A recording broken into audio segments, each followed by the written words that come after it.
नमस्कार, सी न्यूज भारत में आप सभी का स्वागत है। मैं हूं आपके साथ ऋचा सिंह। वक्त हो चुका है न्यूज बुलेटिन का।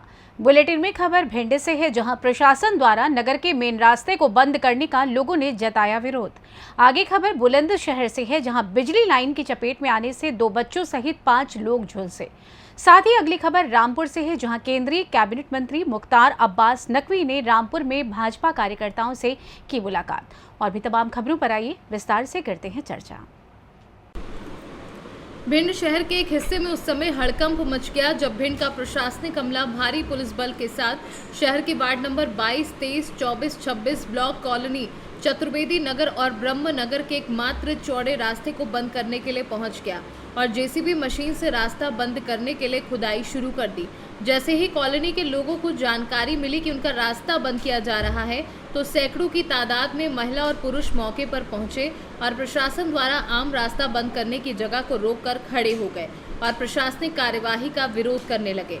प्रशासन से कई वर्षों से चालू आम रास्ता बंद करने का कारण प्रशासन से पूछने लगे, लेकिन 4 घंटे तक कोई भी प्रशासनिक अधिकारी न्यायाधीशों से संबंधित मामला होने की बात कहते हुए जवाब देने से कतराते रहे। भिंड से सी न्यूज संवाददाता विनोद शर्मा की रिपोर्ट। बुलंदशहर में 11,000 केवीए की बिजली लाइन की चपेट में आने से 2 बच्चों सहित 5 झुलसे। ग्रामीणों का दावा है कि मकानों की छतों से होकर जा रही बिजली की लाइन की चपेट में आने से हादसा हुआ है। 2 घायलों को हायर मेडिकल सेंटर के लिए रेफर किया गया है। गुलावटी के गांव मिठेपुर में ग्रामीणों में रोष व्याप्त है। ग्राम मिठेपुर से आप सभी अधिकारियों को पुनः अवगत कराना चाहता हूं कि कई बार मैंने डीएम साहब को, एसडीएम साहब को मौखिक रूप से कहा है।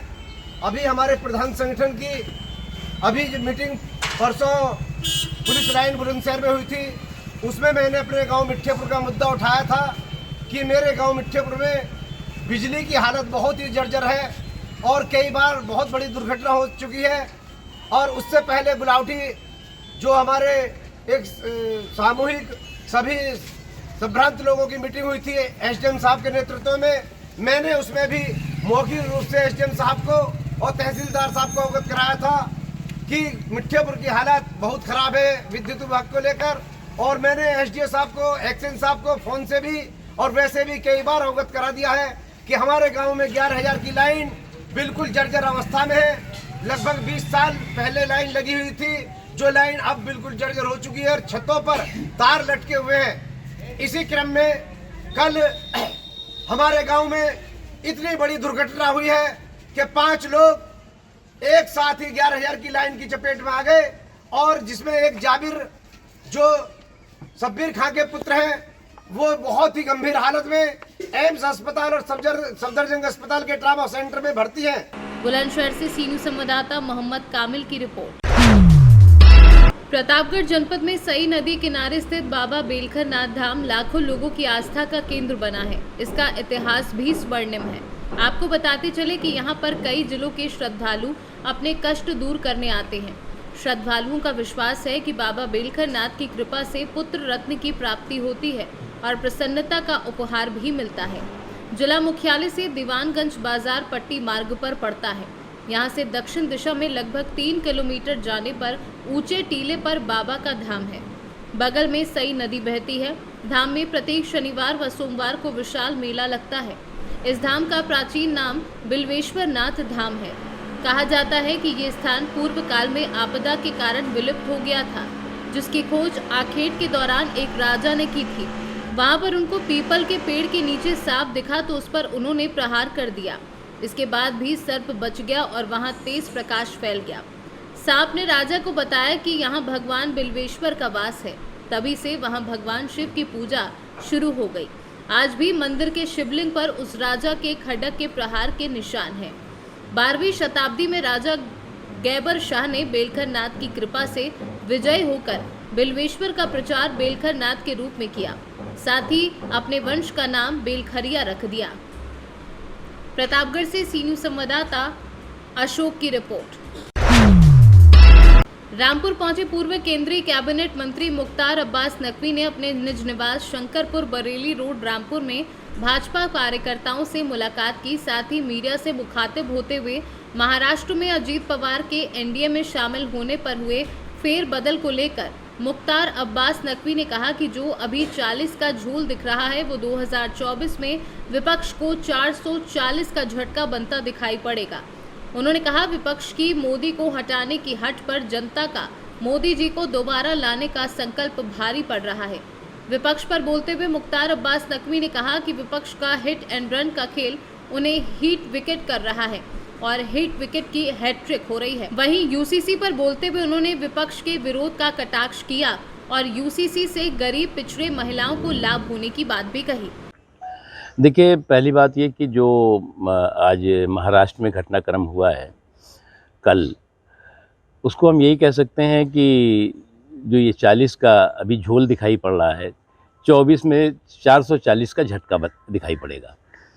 वो इसलिए कि जिस तरह से नरेंद्र मोदी जी के काम की गिनती ने विपक्ष के सारे राजनीतिक गणित को बिगाड़ दिया है, तो एक तरफ काम की गिनती और दूसरी तरफ विपक्ष का बिगड़ा हुआ गणित। आज जो है वो मोदी जी को हटाने की जो इनकी हट है, उस पर जो है वो देश की जनता की मोदी जी को दोबारा लाने की का जो संकल्प है वो भारी पड़ रहा है। तो अजीत पवार जी एनडीए में शामिल होने पर क्या कहना चाहेंगे? देखिए, मैंने इसीलिए कहा ना कि अभी तो जो 40 की जो आपने अभी घटनाक्रम देखा है, तो इस 40 के घटनाक्रम के साथ ही साथ 24 में 440 का जो झटका लगने वाला है वो विपक्ष को अच्छी तरह से समझ में आ रहा है। उससे भी इम्पॉर्टेंट है कि जिस तरह से विपक्ष के कुछ लोग हिट एंड रन के खेल खेलते खेलते खुद हिट विकेट हो रहे हैं, उनको इस बात का अंदाज़ा, इस बात का एहसास नहीं हो रहा है कि वो जो हिट एंड रन का जो है वो हैट्रिक बनाने में लगे हुए हैं, वो खुद उनको जो है वो हिट विकेट भी कर रहा है और उनका सुपड़ा साफ भी कर रहा है। क्योंकि आज जो है वो देश में जो समावेशी सुधार, सर्वस्पर्शी सशक्तिकरण के ज़रिए नरेंद्र मोदी जी की सरकार ने आम लोगों, गरीबों, कमज़ोर तबकों और आखिरी पायदान पे खड़े हुए व्यक्ति की आंखों में खुशी और ज़िंदगी में खुशहाली का एक एहसास कराया है, वो देश का हर बच्चा इस बात को महसूस करता है। तो 2024 का चुनाव नज़दीक है, ऐसे में भारतीय जनता पार्टी क्या लग रहा है, कितनी सीटें इस बार जीतने में कामयाब हो पाएगी? मैंने आपसे कहा ना कि अभी आपने कल देखा है जो 40 का झोल है वो 24 में 440 के झटके में बदल जाएगा। रामपुर से सीनू संवाददाता साजिद खान की रिपोर्ट। प्रदेश महिला कांग्रेस के निर्देश के बाद सभी जिला मुख्यालयों पर महिला कांग्रेस द्वारा प्रदर्शन किया जा रहा है। उसी तारतम्य में विदिशा में भी माधवगंज पर जिला महिला कांग्रेस अध्यक्ष प्रियंका किरार के नेतृत्व में महंगाई के खिलाफ प्रदर्शन किया गया। इस दौरान प्रदर्शनकारी महिलाएं अपने गले में मिर्ची और टमाटर की महंगी माला पहनकर विरोध प्रदर्शन कर रही थी। जिला महिला कांग्रेस अध्यक्ष प्रियंका किरार का कहना है कि आज के दौर में जहां महंगाई इतनी ज़्यादा बढ़ गई है, ऐसे में महिलाएं अपने बच्चों को एक समय अच्छे से सब्जी भी नहीं खिला सकती। टमाटर के दाम 160, जीरे के दाम 640 सहित अन्य सब्जी और फलों के दाम आसमान छू रहे हैं। उन्होंने केंद्र सरकार के खिलाफ मोर्चा खोलते हुए जिला अध्यक्ष प्रियंका किरार ने कहा कि बहनों को 1000 देने का ढोंग करते हुए रसोई घर से हजारों रुपए की महंगाई बढ़ा दी है। मध्य प्रदेश महिला कांग्रेस की अध्यक्षा माननीय श्री विभा पटेल जी द्वारा संपूर्ण मध्य प्रदेश में आज ये प्रदर्शन किए जा रहे हैं। चूँकि मध्य प्रदेश में भारतीय जनता पार्टी आज गहरी नींद में सोई हुई है। आज चाहे टमाटर की बात हो 160 रुपये किलो मार्केट में बिक रहा है, चाहे जीरे की बात हो जो 640 रुपये मार्केट में बिक रहा है, धनिया की बात करें तो 200 रुपये किलो, हरी मिर्च की बात करें तो 200 से ऊपर है। आज जिस तरह से हमारी गृहिणियों को महंगाई की मार झेलने को मजबूर होना पड़ रहा है वो बहुत ही दुखद है। क्योंकि मध्य प्रदेश की भारतीय जनता पार्टी एक तरफ तो बहनों को नए सब्जी बाग दिखाती है, उनके वोट बटोरने की राजनीति करती है, उन्हें बरगलाती है। दूसरी तरफ आज अगर इस सरकार में कोई दुखी व परेशान है तो वो महिलाएं हैं। महिलाओं को जब किचन में जाके सब्जी दाल बनाने की बात आती है तो आज वो दुखी होती हैं, अपने बच्चों को एक सब्जी भी ठीक से नहीं खिला पा रही हैं। ये मध्य प्रदेश की सरकार की कथनी और करनी में अंतर है। आज जिला महिला कांग्रेस के नेतृत्व में हमारी महिला बहनों के साथ आज हमने प्रदर्शन किया है कि महंगाई की से शीघ्र राहत हमारी बहनों को दिलाई जाए, नहीं तो हम सड़कों पर उतरकर उग्र प्रदर्शन करेंगे। विदिशा से सी न्यूज़ संवाददाता पार्थ कुमार की रिपोर्ट। फिलहाल न्यूज़ बुलेटिन में बस इतना ही। देश दुनिया की तमाम खबरों की जानकारी के लिए देखते रहिए सी न्यूज़ भारत। हर खबर आपके साथ, आपके हाथ।